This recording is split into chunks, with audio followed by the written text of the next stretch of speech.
Budget Survey 2021. We released the Open Budget Survey at a moment when inclusive and accountable public budgets are more urgent than ever.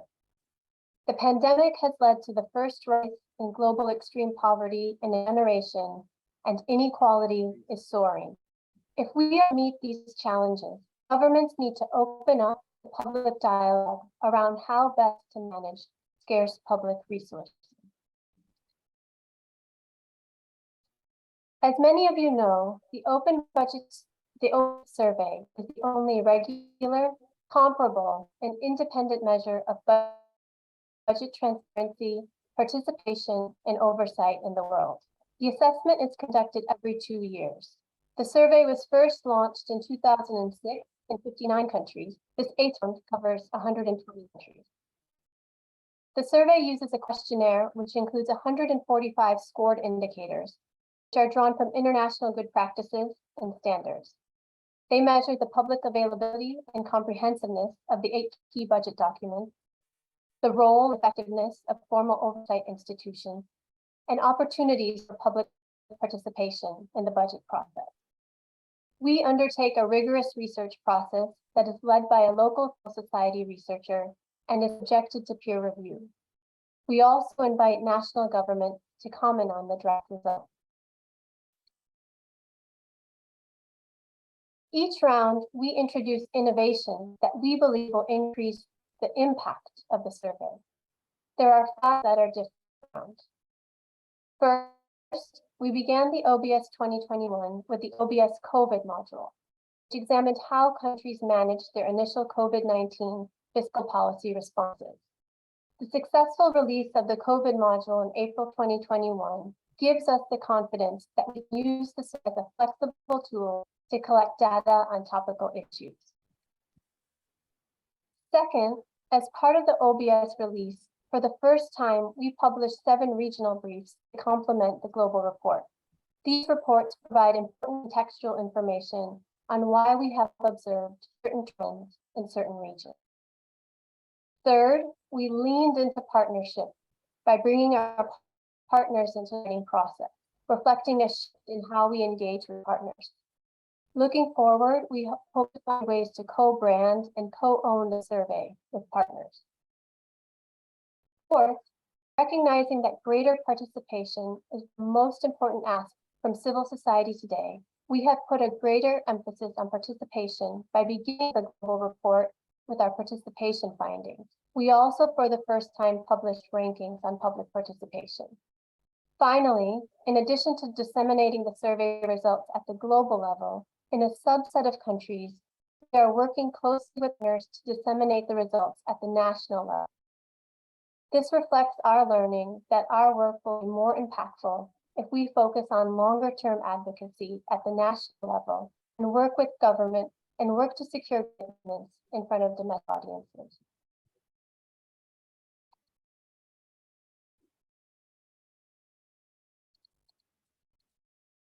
When the pandemic first broke out, we wondered whether governments would be able to maintain accountability in their annual budget processes. Yet we knew how critical budget practices would be to ensuring relief and recovery efforts reach those most in need. At IVP, we have been producing the Open Budget Survey for the last 16 years, and even we were surprised by the most recent results. We found that while accountability systems around the world remain weak, the pandemic did not undo hard-fought gains in transparent and accountable budgeting practices worldwide. Most countries were able to maintain, and in some cases build, on earlier gains in accountability in their annual budget processes. Between 2018 and 2021, the global average score for transparency increased by 1 point, the global average score for declined by 1 point, and the global score for participation changed. On average, trends among the gift steward countries are consistent with the global findings, with transparency gain in the gift countries outpacing the global averages. Specifically, between 2019 and 2021, the average score for transparency among the gift stewards increased by 2 points, the average score by for oversight declined by 1 point, and the average score for participation was unchanged. Although the survey does not explicitly examine the reasons why country practices improve or regress, we believe the resilience and durability of open budgets can be attributed to 2 factors: increased digitization of information and the institutionalization of accountability practices. Over the last 10 years, we have documented gains in global transparency. The average transparency score in the survey has increased by more than 20% since 2008. Eastern Europe and Central Asia, East Asia and the Pacific, Latin America and the Caribbean, and Sub-Saharan Africa have all made significant strides in regional transparency scores since 2008. Reform champions worldwide, some of whom you will hear from later today, illustrate the power of political in driving progress and demonstrate that reform is possible anywhere. The Dominican Republic has now entered the top 10 performers who are leading the way in advancing and institutionalizing transparency, alongside other leaders. Benin, Nigeria, and the Gambia are among the biggest improvers in this survey round. Many approaches to public participation, including using digital tools and other channels to engage with the public and be more inclusive in those engagements. Indonesia has set up a centralized portal for complaints related to service delivery. Moldova and Argentina's national audit offices are testing public outreach strategies. And South Korea is increasing representation of marginalized communities in its public consultations on the budget. These countries are reaping the benefits of open budgets and provide a useful roadmap for others to follow.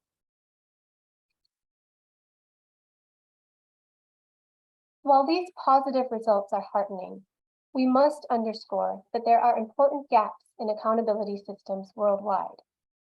No country meets our minimum standards for adequate accountability on the 3 measures we assess. The transparency improvements that we have observed come off of a low base. The average global score for transparency is 45 out of 100, far from the level of information the public needs to engage in meaningful debates on how public resources are raised and spent. Less than a third of countries provide sufficiently detailed information to understand how their budgets address poverty, and only 14% present their expenditures by gender.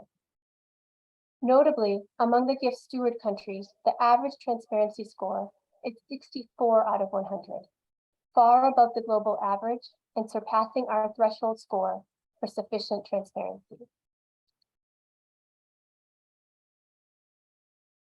Public participation is the weakest link.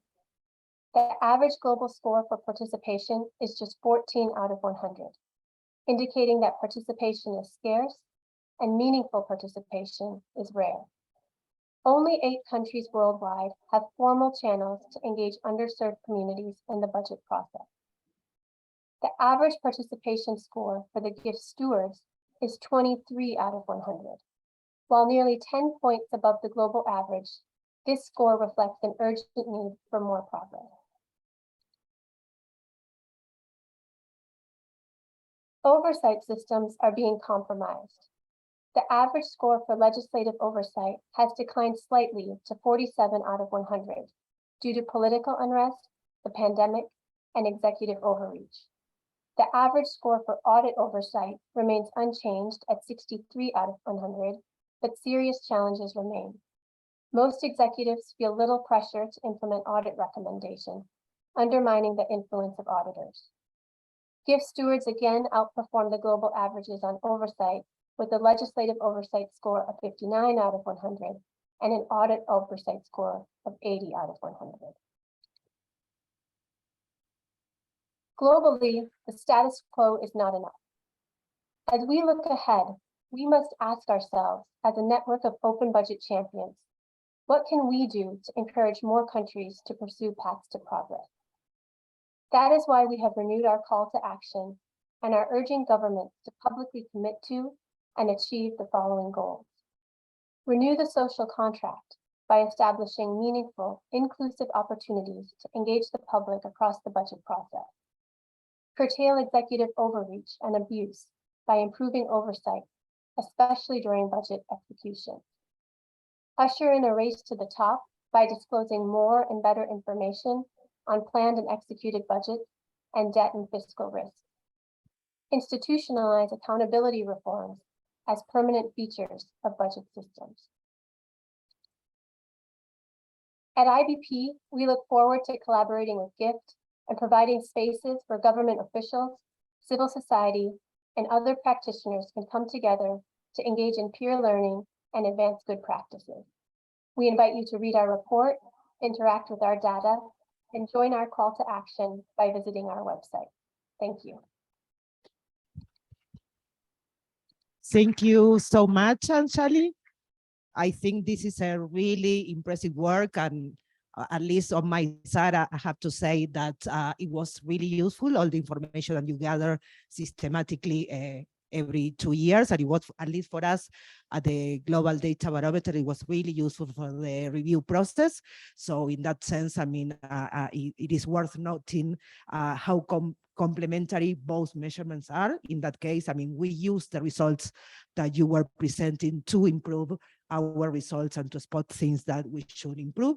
So in that sense, I mean, I recommend everybody, I know you're pretty familiar with it, but go and check all the results of the Open Budget Index. And without further ado, I'm gonna leave Aura to present the result of the public finance module of the Global Data Barometer. And I think she's gonna be providing a little overview of the project. So Aura, all yours. Thank you. Can we have my presentation on? Gracias. Excellent. So, you know, I like graphs. Be prepared for graphs. And but you can also have a lot of inputs in the later on survey saying, I hate Aura's graphs and I can improve. I also use performance metrics on myself. So the outline of my presentation would be starting with a brief introduction. This after talking on the Global Data Barometer, the Open Budget Index. Oh my God, this is not the correct presentation. But, well, it works. It's longer. I will go quicker through it. So we've already heard on what the Open Budget is, but we have not heard enough about what the public finance module of the Global Data Barometer is. The public finance module of the Global Data Barometer is one amongst 7 thematic modules. It aims to establish a baseline for government's collection, management, and reporting of public financial data. So for those of us who are not familiar with it, it's not only just about what's published, but also about the processes and frameworks that allow you to publish. So that's also important. And the public finance module database, for the first time ever, contains 109 countries with over, well, almost 10,000 data points, divided into indicators, governance and availability. This was done by the Global Data Barometer, led by Silvana in conjunction with GIFT. Many of you were consulted at certain points, like, I know you have this data, where is it? Part of the methodology here is independent researchers who are not experts in public finance try to look for databases. As we know, in the era of the internet, if it's not easily findable, it's the same as if it was not there. So if it's only findable for you in the Ministry of Finance, or for Suki, who is a very specialized civil society and academic in her country, well, she's not our target audience. Everyone else is. So that is important. So some of you might say, there is information there. Well, if only you can find it. In this case, not the same as in the OBI, whereas the government is the most important, we're in pair with individual researchers that are experts in public finance. Here, it's not. So to talk a little bit more about the complementarity, the Open Budget Index talks about the what. What are countries publishing, which documents, how comprehensively, extensively, how timely, and the public finance module tells us how. How is this data made public? So as we know, the Open Budget Index touches upon 8 key documents, whereas the public finance module will touch a little bit more on the existence of budget information as open, timely, and machine readable. So no photographs, no PDFs that cannot be parsed. They are also complementary in terms of coverage. The OBI evaluates 120, whereas the public financial module evaluates 109 countries or jurisdictions.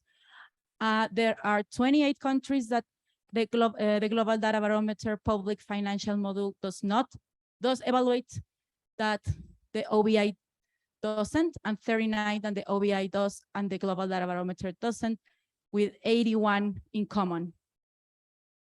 So that's also important. Not all countries have both.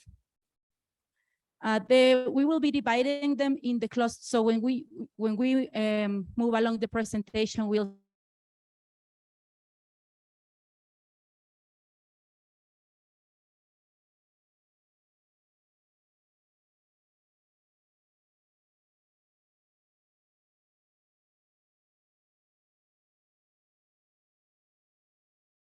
mention also during the cross-cutting priority session, geographic regions are very hard to synthesize and concretize in data.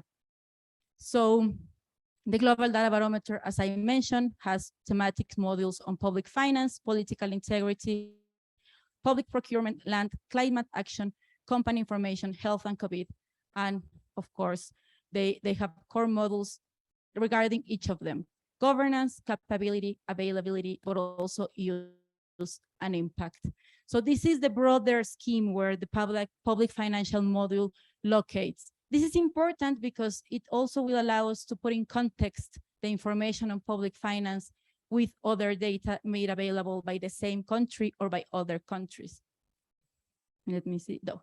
So here we can see all the modules for the Global Data Barometer, and all here is in orange is the data that is not available. So as you see, public finance and public procurement seems the ones that have more data available, which would be something that we probably wouldn't expect. Even on top of vaccinations, statistics, and lobby is the one where more data is not available. Green, data being available, but we also, and what the Global Data Barometer gives us is some data that it's available, but not because the government does it. So it acknowledges other sources of information, which are also sometimes parallel or substitute of the official ones.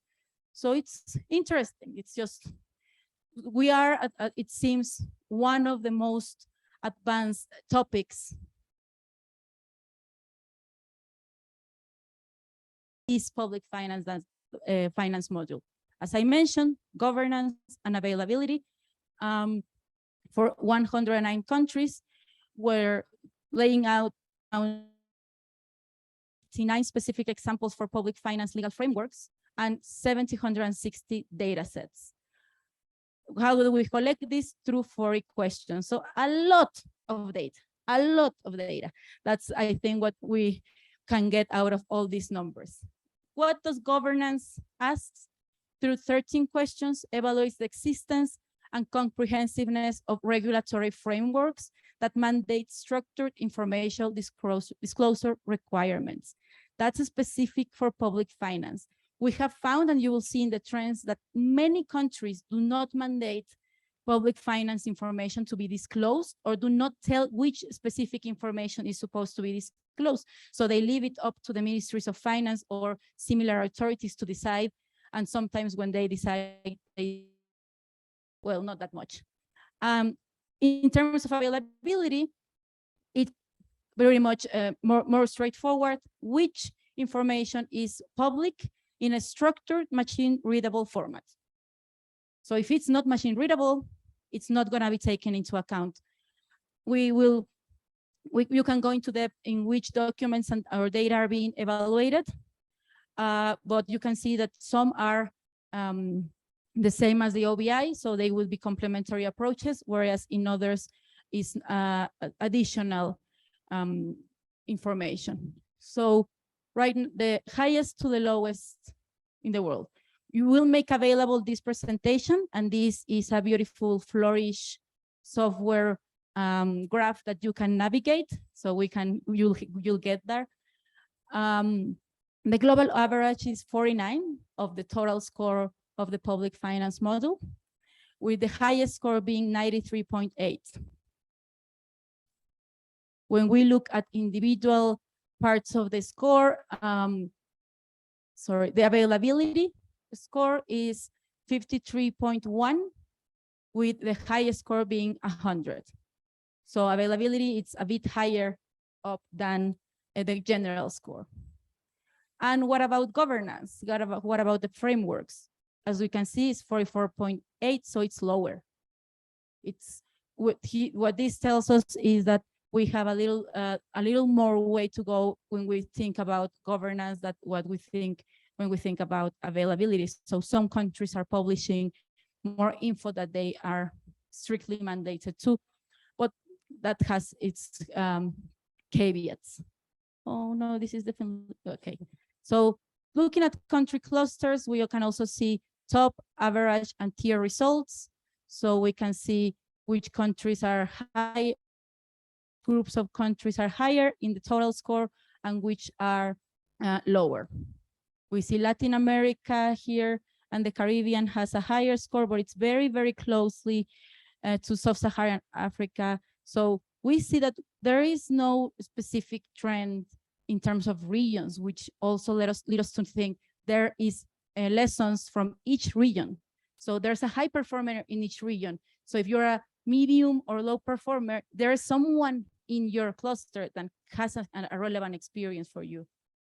Here are some of the highest and lowest score. Sorry, only highest scores. I'm gonna go faster in the, I'm sorry, this was supposed to be shorter.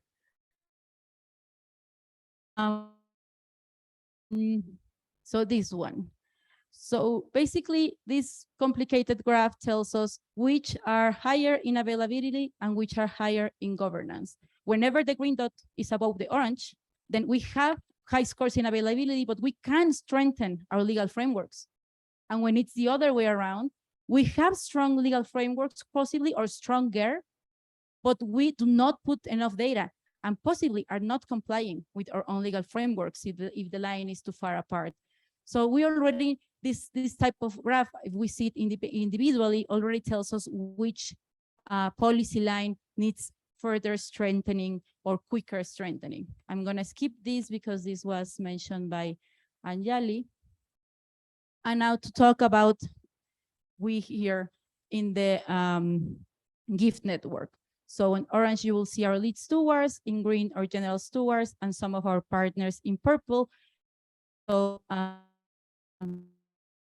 while the total score in the world for the public finance module is 45.3, ignore the limited, sorry. The stewards and partner average is quite higher, 61.11. And 20 out of 26 countries in this group of countries are higher than the global average, having 4 in the top 10.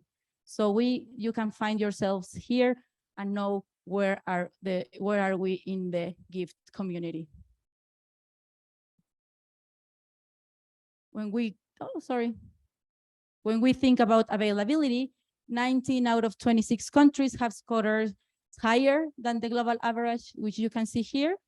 And 3 countries are on top, 3 countries from the gift community.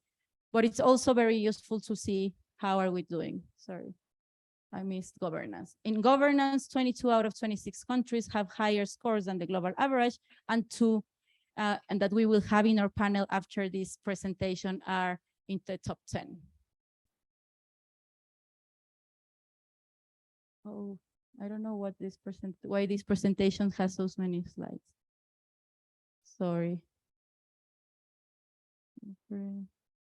No, this is not the correct presentation. So if anyone wants to go very much in depth into the results, you can check the presentation and specific questions that you can compare to know whether what the OBI is asking about extra budgetary funds, and for example, why the GDB is asking about extra budgetary funds, and know a little bit more on how they are complementary. We have outlaid this for you in the presentation that we will provide. You will also know which are the difference, so you can use each one of the measurements as a improvement tool moving forward. And in this graph that that was not supposed to be like this, was better. I'm sorry, this presentation it's like 2 versions ago. Above the green line, we know, countries that are above the green line can benefit from working on data availability and machine readable formats, since they score higher in the OBI than in the GDB. And countries that are below score lower in the OBI and higher in the GDB, like sort of guiding us to think that they have more information that they are putting in their budget documents. As we have seen sometimes there is information in open data that it's not reflected as the OBI will have it, and it's just making a table to put it in the document. So we have seen these trends that need to be further explored, but it's giving us now specific trends. Sorry about this. This was not supposed to be here. God, there is so many that are not supposed to be here. Sorry, but I know the graphs are nice, but this presentation was like 10 times smaller. I don't know why it's so big. So we also, just quit the presentation, please. I'll skip it. Yes, I'm sorry. Sorry. I know you want more graphs, but these were not the correct graphs, and I'm so sorry about it. You'll have in your packages. But the general trends and what we have been working on with the GDB is also the publication of a blog that summarizes the trends, and also a step-by-step guide for the use of the Global Data Barometer, so that it will guide you step-by-step on how to use it. We have included there couple ways of exploring the information through Excel, a proprietary software, through Python, so that people that are more aware of developing, of working with code can also explore it, and also through only using the GDB website. So if you just want the information pre-digested for you, we'll also be there for you. So we will be sharing those inputs with you, as well as sharing the step-by-step guide in its draft version to get comments and be able to know if that guide is actually helpful for you and it makes the GDB a policy relevant tool. So we'll get your feedback and then have a publication for all to have this information in a better, more organized way that it's useful to you. In that guide, you will be explained how to calculate your own score, how to calculate and put yourself in frameworks, how to locate specific experiences per questions and per region, and also how to locate, because very similar to the OBI, you don't only get the data point, but you get the data. So if you are looking from data for France, specific information for France, not whether if they have it or not, but the information on extra budgetary funds from France, you click and you find the link to the French government site where you can click and download the data.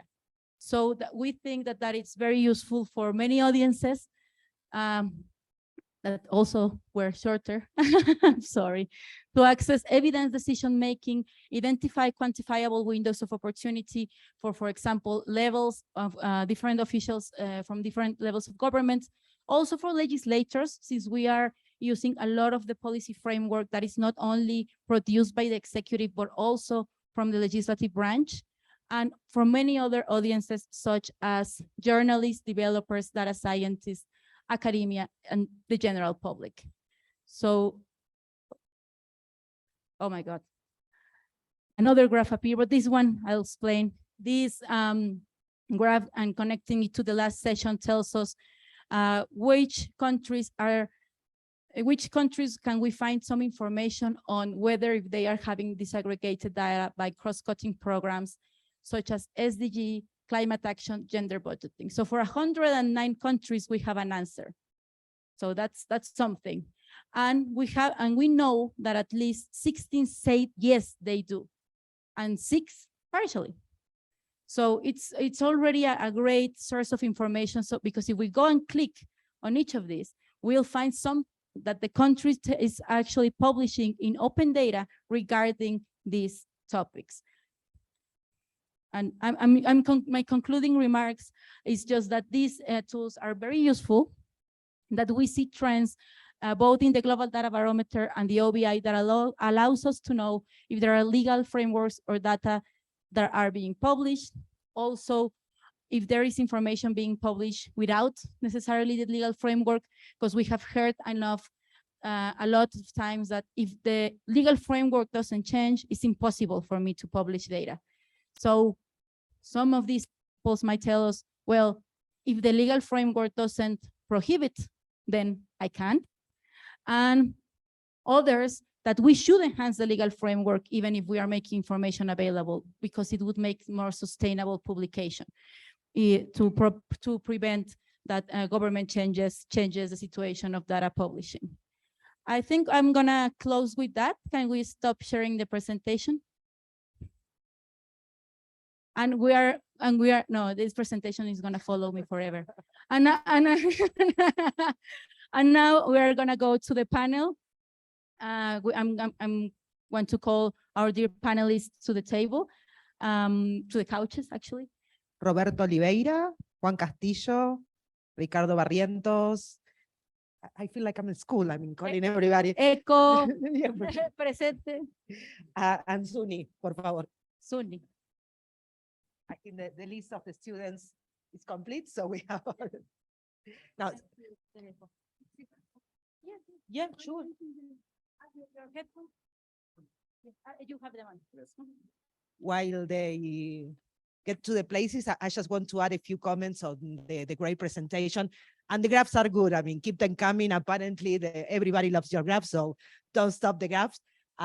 No, but basically what I wanted to say is that in the case of the GDB, I mean, adding to what Aura already mentioned, is that we also want to know if data is created, even though it is not published in reusable formats. So there are different questions or different elements in just one particular question. So we want to know first if that particular information is— Silvana, I think you missed one in the list of— No, Juan Castillo. there you go. I mentioned it. So, and then we want, I mean, I was saying like in the question, we first ask if certain information is produced and available in any form, and then we ask different elements to see in which formats it is available, if it's machine readable, free, license, et cetera, as Aura was mentioning. But I'm going to stop there. I mean, if you want to know more about the GDB, please let me know. I'm happy to explain, but I want to listen to our panelists now because they are going to be sharing some of the ideas and the things that they are doing with these measurements, the Open Budget Index or the GDB, or both, or some things that they are doing to help the advocacy, because in many senses, I mean, these type of exercises are done not only to help governments to better know what they are doing and how they are doing, but also to help civil society to improve their advocacy work and their dialogues with governments. So I'm going to start with Brazil. I'm going to start with Roberto. So yes, so I don't know if you have a presentation or if you just want to let us know. No. Perfect. Perfect. More dynamic. So what we want to know in this particular case is about the uses or the obstacles that you find in terms of this type of measurements. If you have any examples to bring us, I mean, anything that you have to add to the table, please let us know. Thank you. The last session. I will try to do very fast, very quickly. About how we have been using these indexes, or how to our envision using them in the future. Let me start. The Office of the Comptroller General is made up of 5 areas whose mission is to prevent and fight against corruption and to improve public management. to straighten internal contours and to increase transparency, ethics, and social participation. The Secretariat for Transparency and Prevention of Corruption, a unit of the CGU, is responsible for promoting the public transparency and open data policy and the federal government in Brazil. Currently, the Secretariat coordinates 2 reviews on open government and public integrity policies, which are being conducted by the OECD. We intend to talk about on Thursday about the 2 reviews with OECD. These 2 reviews directly contribute to the improvement of Brazil's transparency and open data policies, in addition to promoting public integrity, accountability, and social participation. In the area of budget transparency, CGU has been working to expand the information available to citizens through the federal government's transparency portal and also through the Brazilian Open Data Portal. The purpose of this action is to provide citizens with complete and up-to-date information and public finance. The transparency portal offers several levels of consultation of budget planning data, decentralization of resource execution of public expenditures, and fiscal documents. The Open Data Portal provides access to the main public finance database in Brazil in an open and machine-readable format, especially on the public finance model of the Global Data Barometer, GDB. That is important information that can guide the next efforts in the implementations of public transparency.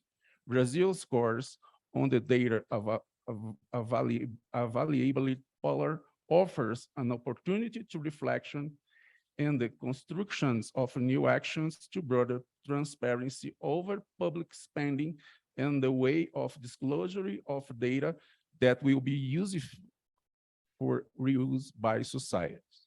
In this sense, the new projects carried out by the CGU involve not only expanding the content and quality of the data that are made available, but also seeking to bring citizens closer to the budget data and other data related to Brazilian federal government's use of public money.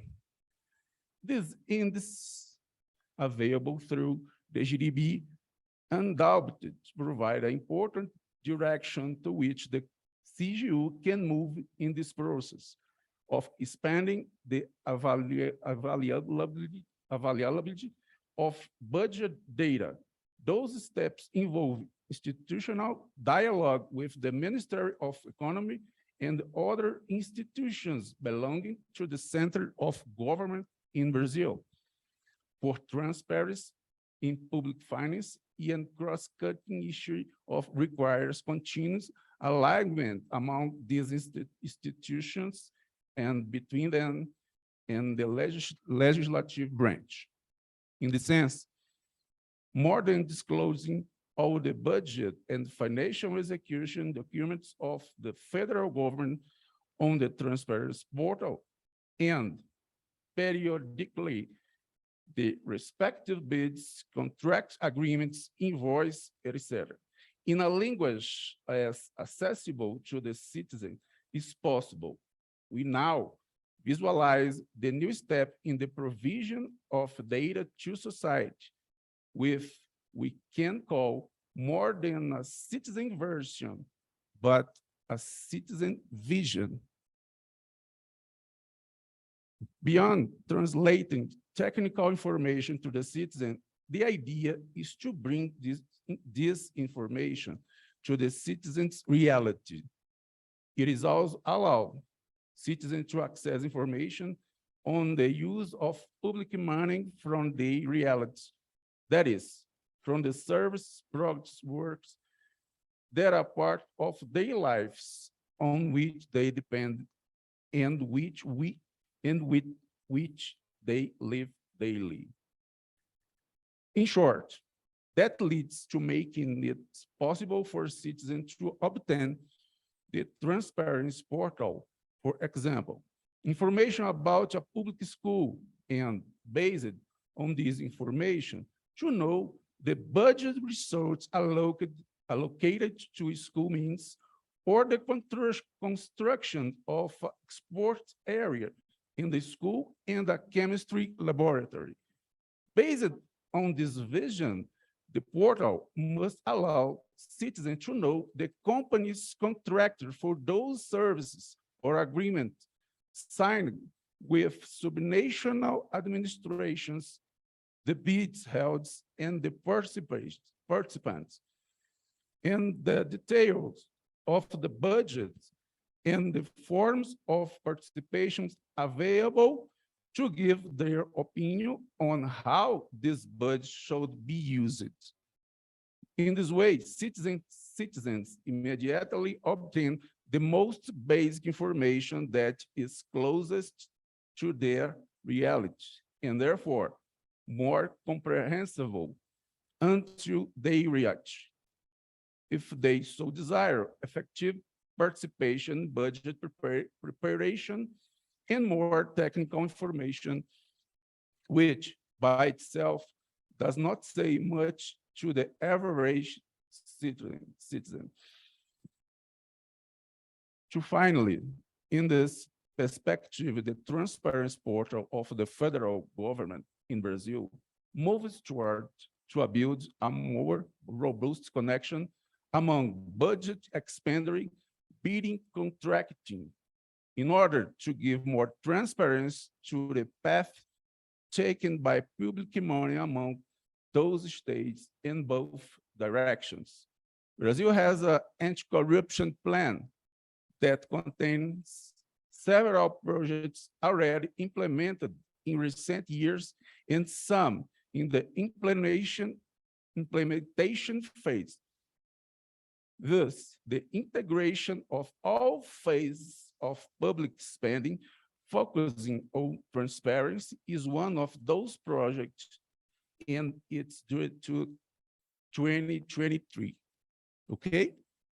Thank you so much. It was really important what you mentioned. I mean, there were like really key words, like for example, the data that should be available to citizens in the way that citizens could understand. And in that sense, I mean, having data available in machine readable formats and so on is really important for civil society also to be intermediaries between governments, that data that is pretty technical, and in many cases different people, citizens that can make use of that.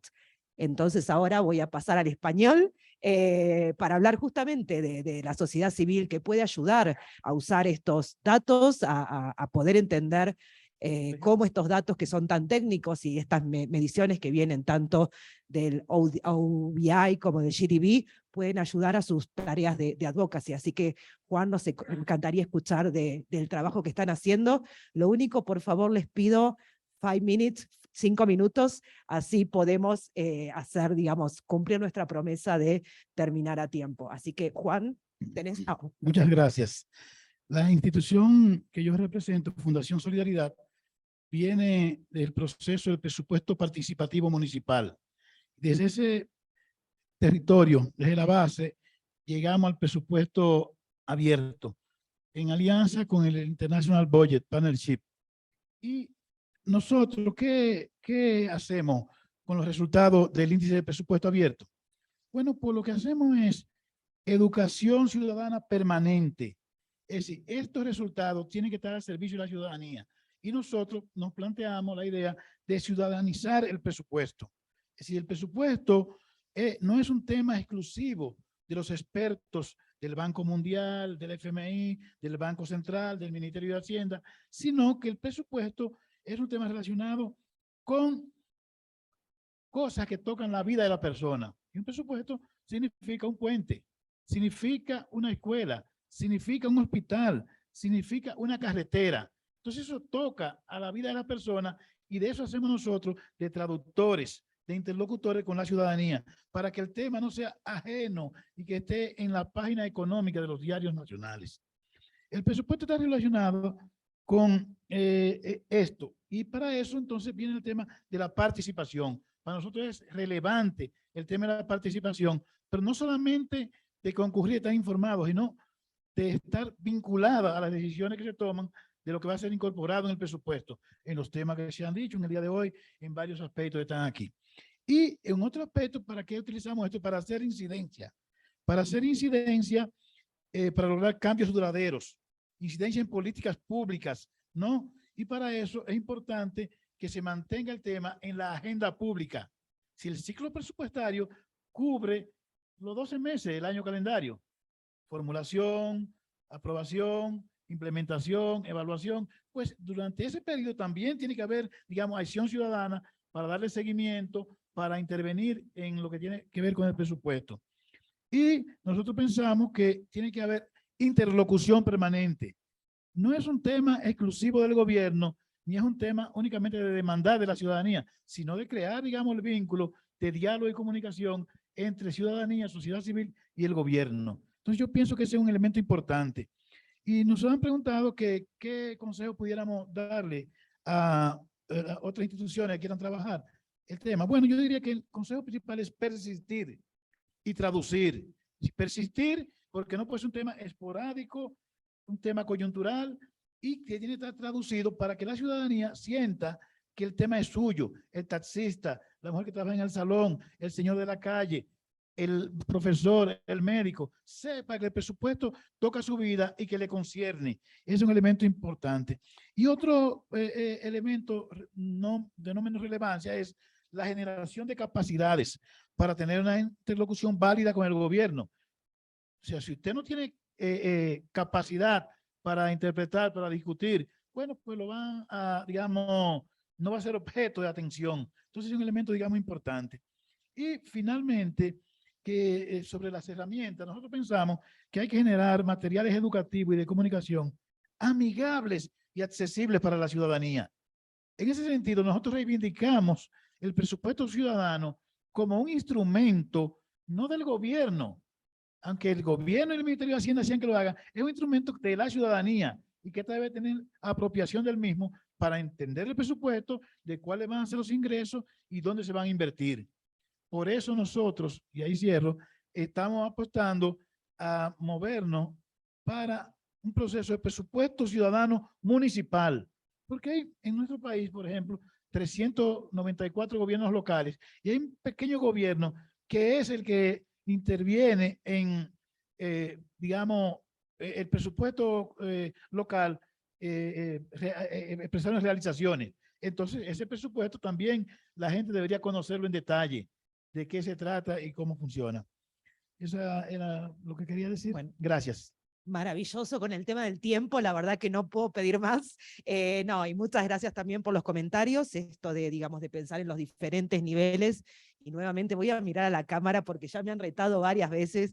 Claramente como presentadora de televisión yo no funciono porque me pongo de espaldas a la cámara, así que pido disculpas a los que están con las cámaras.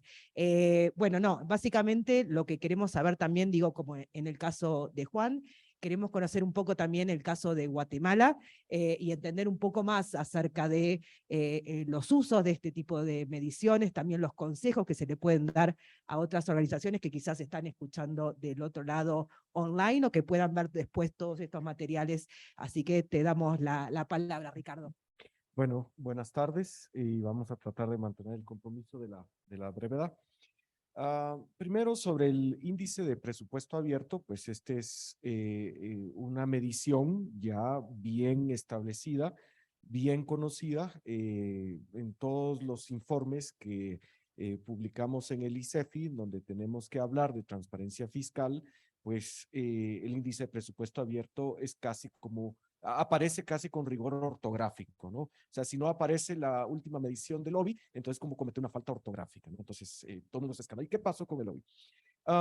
Así es que, pues es una medición que la conocemos bien, conocemos cuestionar. Y yo creo que con el paso de los años, el hecho de que las calificaciones en participación ciudadana no sean las mejores comparados con otras, en donde hay mucho avance en la publicación de informes, publicación de datos, creo que el OBI ya nos empieza a dar un mensaje que tiene que ver más con política y con más el fondo que la forma. Y es que el OBI nos está advirtiendo que hay gobiernos que cumplen con publicar los documentos, cumplen con publicar datos, pero que tienen un problema de legitimidad. Y entonces acá, y esta es una de las conexiones más complejas, pero que la GIF lo ha tratado, no necesariamente un avance en transparencia fiscal se traduce en un avance de lucha contra la corrupción, o no necesariamente un avance en transparencia fiscal se traduce en recuperación de confianza ciudadana. Entonces, el hecho de que cabal, ya con décadas de medir el OBI, o bueno, por lo menos bastantes años, quiere decir de que podemos puntear muy bien en publicar los documentos, pero la participación ciudadana sigue ahí porque probablemente hay ciudadanos y ciudadanas que desconfían de un gobierno que sigue teniendo escándalos de corrupción, aunque publique todo. ¿Ya? Ese es un hecho importante. Y en el lobby, yo creo que también el índice de presupuesto abierto, creo que la madurez también está llamando a empezar a evaluar hacia adentro de casa. ¿Ya? Entonces, y esto, aquí probablemente no voy a quedar muy bien con mis amigos de sociedad civil que hacen que llenan los cuestionarios, pero creo que No sí les contamos nada, esto queda acá. Muy bien. Entonces, creo que hay que empezar a evaluar si, digamos, sería bueno una ronda de evaluación, una autocrítica de las organizaciones de sociedad civil que están llenando los cuestionarios. Yo creo que esa es parte de la responsabilidad. Y bueno, ahora con la segunda medición, digamos, el barómetro global, pues aquí es de celebrar, estamos de fiesta. Nosotros estamos deleitados realmente con la aparición de una nueva medición y realmente esto es, digamos, un salto adelante. ¿Ya? O sea, y me gustó mucho las presentaciones porque explican muy bien que este no es un codazo al lado al índice de presupuesto abierto, no hay una intención de desplazar o de reemplazar, no, es que estamos midiendo otras cosas, así es que hay una complementariedad y ojalá sigan surgiendo mediciones de este tipo, así es de que lo saludamos, lo aplaudimos, estamos realmente muy contentos. Así es de que con esta primera edición ya estamos, a ver, vamos a ser honestas, porque también Aura lo dijo, es un montón de datos, o sea, esto no nos vamos a comer los almuerzos de un mes en una sola cena, pues, o sea, nos vamos a indigestar. Pero entonces, si ya empezamos a comernos todo esto, ya empezamos a digerirlos y ya empezamos también a tener algunos aprendizajes con el conocimiento del módulo fiscal en el barómetro global. Y me voy a permitir muy rápidamente, hay una brecha tecnológica con mis colegas, así es que yo voy un poco anticuado con mis notas en papel, pero es muy importante, digamos, en el ámbito de la gobernanza, de la medición de la gobernanza, y yo creo que es muy importante que este es un indicador que está midiendo en qué medida las leyes, los reglamentos, las políticas y las orientaciones son la base para recopilar y publicar datos sobre finanzas públicas. O sea que es bien interesante que ese sea el objetivo de la medición. Y entonces yo creo que uno puede avanzar a tratar de tener una idea y una respuesta de en qué medida el marco legal explícitamente, la normativa vigente explícitamente norma la recopilación y la publicación de los datos, ¿verdad? Yo creo que ese es un dardo al centro, ¿verdad? Yo creería que hay que estresar, y esta es ya una recomendación para quienes están, porque este es muy nuevo, todavía está pegando llantos de recién nacido, ¿no? Creo que hay que aclarar que lo que está midiendo es lo que dije, no la calidad de la información. Yo creo que eso hay que ponerlo más grande, más visible. Nosotros lo vimos, pero para usuarios no especializados, que no, hay que decirles qué es lo que está midiendo y qué es lo que no. Yo recomendaría un tema ahí de más comunicación. Este no es una medición de la calidad de los datos, sino en qué medida la normativa vigente efectivamente, explícitamente, hay que subrayarlo, digamos, conduce a la publicación de los datos. En cuanto a la disponibilidad de datos de gasto y presupuesto, el ICEFI es un instituto centroamericano especializado en temas fiscales, así es de que nosotros inmediatamente extrajimos, digamos, las calificaciones para la región centroamericana. Y aquí hay unas cosas buenísimas que salen porque tenemos 3 notas, ¿no? El total, la disponibilidad y la gobernanza. Entonces, ¿qué tiene que ver con la gobernanza? Tiene que ver con esto de las leyes. Por ejemplo, el caso de mi país natal, Guatemala, tiene una nota de 75. Y puntea bastante alto, pero lo interesante es que gobernanza no es de las mejores notas, 65. O sea que no hay tantas leyes y normas que obliguen.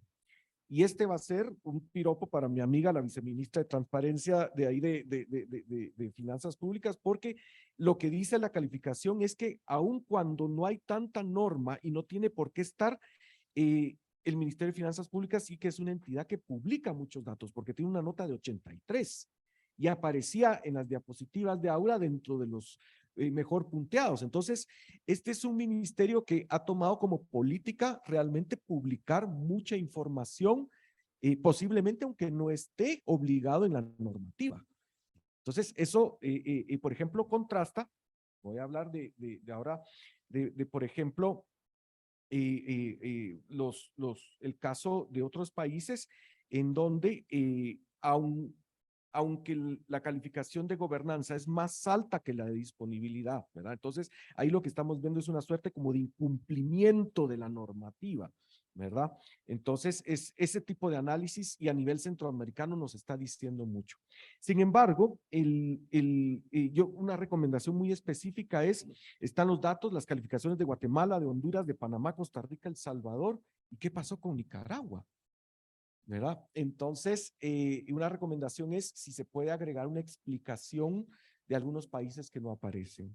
Y luego tengo, creo que ya me pasé el tiempo, algunas recomendaciones que las podamos hablar en privado, en donde creo que todavía hay mucho que mejorar en cuanto a ser amigable la navegación, hacer, digamos, realmente una invitación que sea el portal para navegar para quienes no están especializados. Yo les puedo contar en corto algunas cosas que nos costó encontrar. Ahí está. No, me súper interesa y sí, por favor, quiero todo el listado después. No, y tomo nota de todo, me parece muy interesante. Y en ese sentido, es verdad que algunos países en líneas generales, lo que hemos visto, y esto ya corriéndome un poco del finanzas públicas, sino en general de los diferentes temas que tocamos, es que donde hay mejores regulaciones, mucho más explícitas y detalladas, en general la disponibilidad de datos tiende a ser no solo un poco mejor, sino más sostenible en el tiempo. Pero obviamente esto es una regla general que no ocurre en todos los casos. Pero bueno, sí, después charla pendiente para escuchar todos los comentarios, y esto corre para cualquier persona que esté acá o que nos esté escuchando del otro lado. Cualquier comentario acerca del Global Data Barometer, si van al sitio, encuentran el canal de feedback o me buscan a mí y me lo cuentan, así que más que contenta de recibir esos comentarios. So, now we are going to switch back to government side. We are going to hear about the case of Indonesia.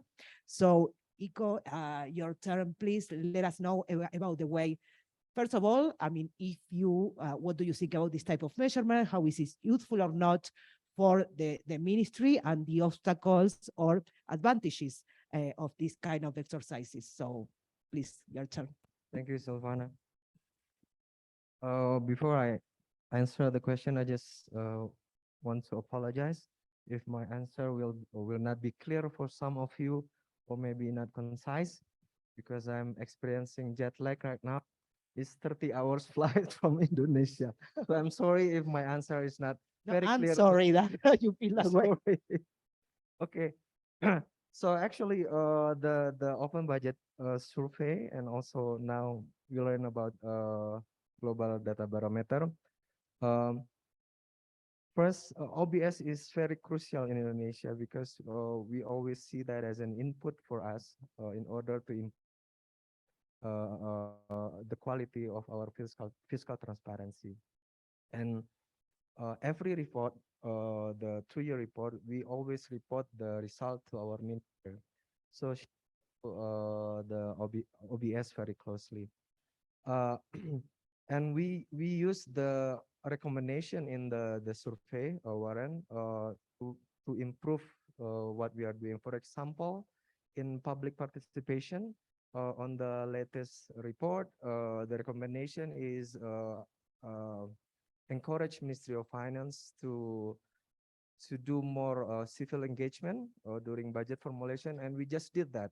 So actually, a week ago, on Monday, we held our first ever public consultation on budget law for 2023. So this is the first time for Indonesia doing so. The reason why I say this is the first time because it's not mandatory in Indonesia for doing public consultation, especially regarding the budget law, because it's specifically is only between the executive and legislative. So based on the recommendation, we did that. Last week, we invite expert, we invite academic and also civil society to provide input on our budget draft. And hopefully next year we can add more, we can put more engagement with other civil society, maybe with people with disability community. We hopefully we can do that next year. And we are very hopeful that what we Ministry of Finance has been done last week can be replicated to other line ministry, because the public participation score for Indonesia is even though it's above the average, but we see that it's still low because it's only 24 score 24. So we want to focus on that to improve our score. On the global data barometer, this is new for us, but during the flight, I read the report because it's 30 hours. Yes, and actually, it's I think I'm happy and also surprised because we get the high score, but especially in governance, I think our score is 90 something. We got, sorry. Yes, high performance. 95 in public finance and finance framework. And I think this is due to because since we have already established the legal framework since 2008. So actually on your report is 2018, but the reality is 2008, not 2018. So we have already have the framework for almost what, 15 years, you know. So that's why. And the availability, it's true because I think the data is still in line with the OBS, and it's still in line with what we are trying to do this year and next year. We get funded by the World Bank to improve our portal data. Hopefully next year we will have a better portal data that the data can more readable for public, and hopefully we can provide data that have also English version for that, because right now it's only in Indonesian language. So again, we use these two index as an input for us to improve fiscal transparency in Indonesia. Thank you. So first of all, thank you so much for being here. Hope you can rest something, sometime tonight. No, and thank you for the feedback, and yes, definitely, and we're looking forward to know about what happens with the public consultations. I think that's pretty good, so looking forward to that. Y antes de cerrar, y creo que vamos bien con el tiempo, que estamos cerrando en tiempo, no quiero dejar de pasar la intervención de Suni Villa, acerca de también volvemos a sociedad civil y también saber acerca de no solo, digamos, cómo estas herramientas pueden ayudar al trabajo de advocacy, sino también aquellas herramientas que la propia sociedad civil elabora para ayudar a este tipo de temas y para que los diferentes ciudadanos y ciudadanas puedan entender mejor y hacer uso de estos datos. Suni, la palabra es toda tuya. Muchas gracias. Y bueno, gracias por los últimos minutos de la jornada. Prometo ser breve. Como ya mencionaron nuestros colegas, pues bueno, vemos tanto el Global Data Barometer como el Open Budget Survey, Open Budget Index, elementos complementarios para saber en dónde podemos incidir y cómo podemos mejorar. Es una oportunidad para que podamos aprender de todas y de todos, para saber qué estamos haciendo bien y qué podemos hacer mejor. Cómo acercarnos a aquellos países que están haciendo mejor que nosotros para aprender de estas intervenciones, pero también desde la participación ciudadana y desde la sociedad civil, cómo podemos colaborar para que como país podamos seguir avanzando. Y en este sentido, me parece que por un lado, una de las herramientas nos dice cómo lo hacemos, es decir, desde la gobernanza, desde las leyes, la disponibilidad de información que tenemos, que esto lo hace muy bien a través del Global Data Barometer. Y esta es una oportunidad que pensemos también en, bueno, cuando demandamos alguna información, pues tendríamos que estar también volteando a las leyes para asegurarnos que esa información sea sostenible en el tiempo y de modo que ante cada cambio de gobierno no tengamos el nerviosismo de si va a seguir o no. Creo que esa es una de las mediciones que deberíamos impulsar todavía más dentro de nuestras trincheras. Y por otro lado, en las otras tres aristas, que es, bueno, una es cómo lo hacemos, la otra es para qué lo hacemos. Queremos participación pública, queremos el seguimiento del gasto, la supervisión del presupuesto, la transparencia presupuestaria. Y si bien a nivel de gobierno se hacen algunas intervenciones, pues también desde la sociedad civil, al menos el Centro de Investigación Económica y Presupuestaria, tiene la misión de que cada vez mejores, que más personas conozcan mejor cómo se recauda y cómo se gasta su dinero, de modo que es un entendimiento del sistema fiscal para mejorar la vida de las personas, no solamente de las presentes, sino también de las futuras generaciones. Y en ese sentido, hemos establecido algunas herramientas que van a ver disponibles en nuestra página de internet, CIEP MX, en la sección de micrositios, en donde hemos abordado por temáticas diversos momentos del presupuesto, y esto lo hacemos traduciendo a un lenguaje ciudadano, haciendo muy interactivos. Hay un par de simuladores, está el simulador fiscal CIEP, que esto es, cambias una tasa del IVA y te traduce cuánto va a incrementar la recaudación, cómo eso va a tener cambios en términos de incidencia, quiénes van a pagar más y quiénes van a pagar menos, de modo que esta herramienta ha sido muy útil, no solamente para la ciudadanía cuando quiere proponer algo, sino también para cuando se es la discusión de paquete económico, sirve para que se puedan tener discusiones informadas en evidencia. Por otro lado, hay otro simulador que es mucho más específico, que es IEPS al tabaco. Y esto es, cambia las tasas del IEPS, cómo cambia la recaudación, pero también cómo esta recaudación se va a las entidades federativas y aún más, cómo está esta brecha entre el financiamiento en salud por las enfermedades atribuibles al tabaco con respecto de lo que recaudan por IEPS. Y eso podría detonar otro tipo de políticas públicas, no solamente a nivel federal, sino también a nivel local.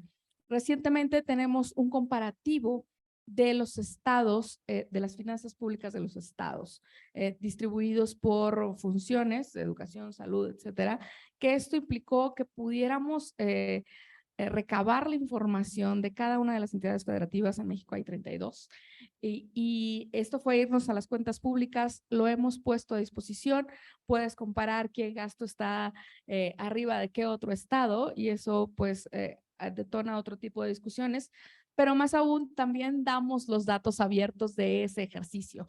Y creo que no solamente es, bueno, vamos a demandar desde el gobierno, sino también cómo desde la sociedad civil podemos contribuir a esta apertura de información. Y bueno, por otro lado, mencionarles que somos la única organización en México que da una respuesta al paquete económico en menos de 72 horas, pero eso es gracias a toda la información que ha puesto a disposición el gobierno federal y que ahora que tenemos datos abiertos es mucho más fácil que antes en aquellas historias cuando empezaba a trabajar con Lorena. Y bueno, por otro lado, también contarles que esta información nos sirve para que podamos pensar en estas interseccionalidades que hace unos momentos platicábamos. Hemos hecho un ejercicio donde analizamos desde un enfoque de derechos para la primera infancia, cómo se gasta en ella y cómo esta intervención ayuda a lograr los objetivos de desarrollo sostenible. Entonces, hay unas metodologías ahí atrás que estaremos muy gustosos de poderles compartir si lo consideran enriquecedor. Y una cosa más que también estamos haciendo en términos de transición energética es hacer esta vinculación entre lo que tenemos de gasto público de medio ambiente, lo que gastamos en nuestras industrias extractivas y cómo esto pues va a ir cambiando en el tiempo con un tema de sostenibilidad de largo plazo. Creo que visibilizarlo esto, sobre todo con un lenguaje ciudadano, es posible gracias a la información que se tiene a través de los gobiernos, pero la tarea no termina ahí y todavía tenemos mucho por hacer. Y estos indicadores nos dicen cómo sí podemos contribuir a que esto suceda. Ahí le dejo. Muchísimas gracias, creo que fue la manera perfecta para terminar esta charla. Obviamente voy a ir a mirar todas esas herramientas porque por lo menos la presentación me resultó fascinante y creo que, digamos, un poco la presentación de todo este grupo desde sociedad civil, desde sector público, el objetivo es el mismo, es mejorar, digamos, la manera en que tenemos las cuentas públicas, de la manera en que los datos se generan, que se producen, que se publican, cómo se publican y qué hace la sociedad civil para también, digamos, no solo mejorar eso, ayudar a tomar mejores decisiones al sector público y a su vez ayudar a mejorar la vida de los ciudadanos y las ciudadanas que al final del día es lo que queremos todos y todas las que estamos acá y los que están del otro lado.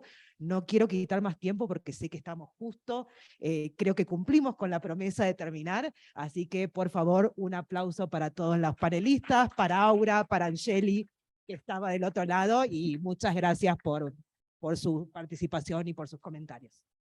Muchas gracias, Silvana. Muchas gracias a todos en el